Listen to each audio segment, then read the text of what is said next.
All right, we're going to make one about the dreams. All right, that's it. I mean, I can't do this anymore. I don't know what to do. I have to like seek therapy or whatever. Basically, I'm traumatized, right? The subject matter of this channel will, if you actually understand it, takes a little bit to understand, but basically the pill causes embryonic death, right? The pill causes embryonic death, and at first I was like, well, maybe not. Then I really started to understand that the pill causes embryonic death on a scale like you could never really, even contemplate, right? The pill causes embryonic death. That means that these doctors are fully aware of that, and they lie about implantation. They're saying, no, the pregnancy starts at implantation. You don't have to worry. It doesn't cause a baby to die. It doesn't cause early abortion, but it does. They're lying, right? They're liars, dirty, stinking liars. You'd be a fool to trust a physician in this day and age, right? Breaking the Hippocratic Oath and all this stuff. And so all the videos that I made and all this stuff are verified. Like they are not exact. Well, I mean, as for the proof of death and all this stuff, right, that is something that is to be inferred, right? The proof of death must be inferred because you can't put a CCTV in a fallopian tube. You're not going to be able to do that. You're not going to put a CCTV in a fallopian tube. You can't actually do that. But, like I said,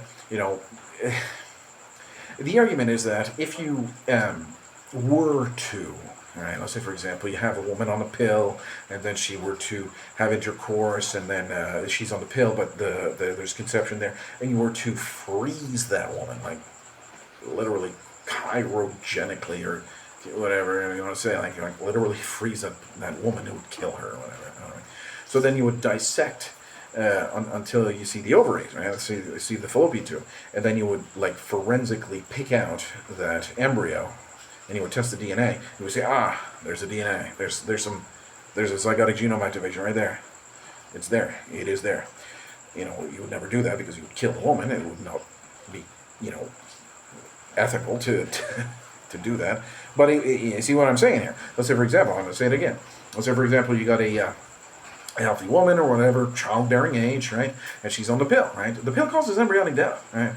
Okay, so she's on the pill, right? And then she has intercourse or whatever, right? So a few days later, when it's a conception, right? You got a few days or whatever, and then there's a conception. If you're not aware of embryology, there's the cleavage there, right? Which is the actual separation or the cell's growing, right? It's a clump of cells. It is 100%. It's a clump of very, very wonderful, magical, beautiful, precious, valuable cells, right? Anyway, the cleavage, right? And then there's four cells and then 8 cells. Yeah, that's what a human, he or she does, right? And then after that, you got the zygotic genome activation. Okay, so after that, let's say, for example, you got the zygotic genome activation, and then you were to freeze the woman. Like, literally, it would cause her death, unfortunately. We love this woman, whatever, but we had to freeze her for science. Right? It's not going to happen. I'm not going to freeze anybody. Well, let's say, for example, you did. Let's say, for example, you did. Or if you found a way not to, you don't need to kill her. You could just, like, incise and, I don't know. You know what I mean? Okay, so let's say, for example, you freeze her, right? Let's say, for example, you freeze her, and then you dissect until the fallopian tube, right? And then you test it. There's a DNA. There's a DNA. There's a DNA, okay? Okay, let's say, for example, you go back in time. She never was frozen because we have a time machine, right? So, but you know that there's a new baby in there, okay? And then after that, you wait until the implantation, which is day 8, right? And then you do the whole thing again. You freeze her, and then you see... Or actually, you don't need to freeze her because you just take a pregnancy test and she's not pregnant. What does that mean? That means the baby died at the implantation stage. Right? The baby that would have otherwise implanted died at the implantation stage. The healthy baby boy or baby girl died. So you don't need to freeze her again because we just need to take pregnancy. She doesn't need to pee on the stick. That's all she needs to do. You don't even need to do that anymore. Right? You just need to freeze her once. Right? Go back in time and unfreeze her. Or just, she never was frozen. Because you have a time machine. We won't do that, right? What am I saying? What am I saying? I'm saying it's inconvenient, but not impossible, to prove the death of this valuable embryo. It's not an abstract thing. It's not an abstract thing. It is a very, very real thing that this embryo is at risk, serious risk of death because of these goons, these so-called doctors, and not doctors, doctors of death. They're wicked, wicked liars. That's what they are. And they will say, "Oh, the implantation is the starting of pregnancy." Where does it say that? Where does it say that? Where does it say the implantation is the starting of pregnancy? In the gynecological book, right? That you guys wrote? No, it's a lie. It's a lie. They are lying. So then, okay, and all this stuff, and all this stuff. And now, that is just one part of it. That's just one part of it. The other part of it is everybody's blindly going along with it because they can't get, they cannot they cannot wrap their minds around that. Right? They can't see that there is actually an embryo inside of the fallopian tube of the woman. Right? There is. There is. Don't fool yourself. There is. There is an embryo there. There is a valuable baby boy or baby girl. A clump of cells. It's a clump of cells. The most valuable, most precious clump of cells there is. Right? I like how these pro-abortion use clump of cells because it most certainly is. It's a product of conception. It's a clump of cells. Absolutely, we must do everything to protect he or she, him or her. Absolutely, we must do everything we can to protect him or her, not alter the endometrium to cause the death. They don't say, what's the how do we know that this baby which would have otherwise implanted failed to implant? Right? How do we know that? How's that? You're trying to prove a negative, right? That's what they're trying to do. They're saying maybe this embryo would have not implanted naturally, right? They're saying that, right?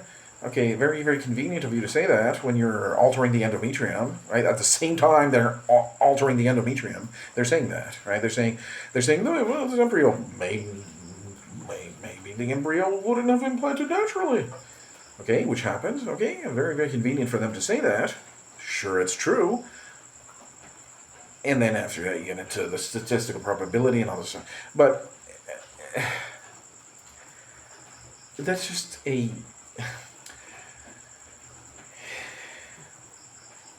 It starts to get into the philosophy of it. It's actually not the philosophy. It is science. But they're saying, okay, but no. The truth is that this embryo, the precious embryo, the baby boy or baby girl, died directly as a result of the endometrial change, right? The altered endometrium, right? That has directly caused the death of the baby, right? The precious baby boy or baby girl that was very, very valuable, that had unique DNA and had every bit of value, as even more so than these goons, even more valuable than these goons, more valuable.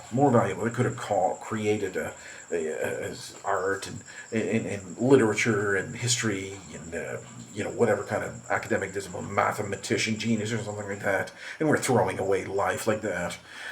These goons and everything. Okay, so then that's just one part of it, and then after that you got these, basically the whole society, which is completely, complicit. Maybe they really do know, or maybe they don't know. Maybe they're just kind of not 100% at that, cognitive level or whatever, that they don't. I don't know. I just can't understand why so many people go with it, right?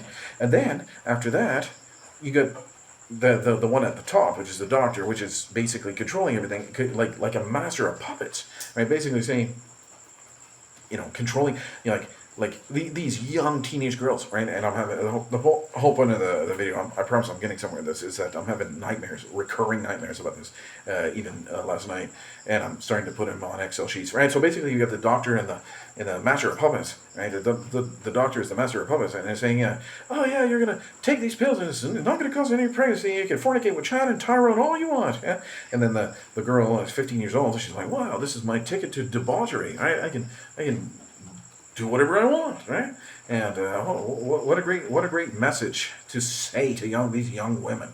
Well, what a wonderful message that is, huh? You can fornicate with no consequence at all.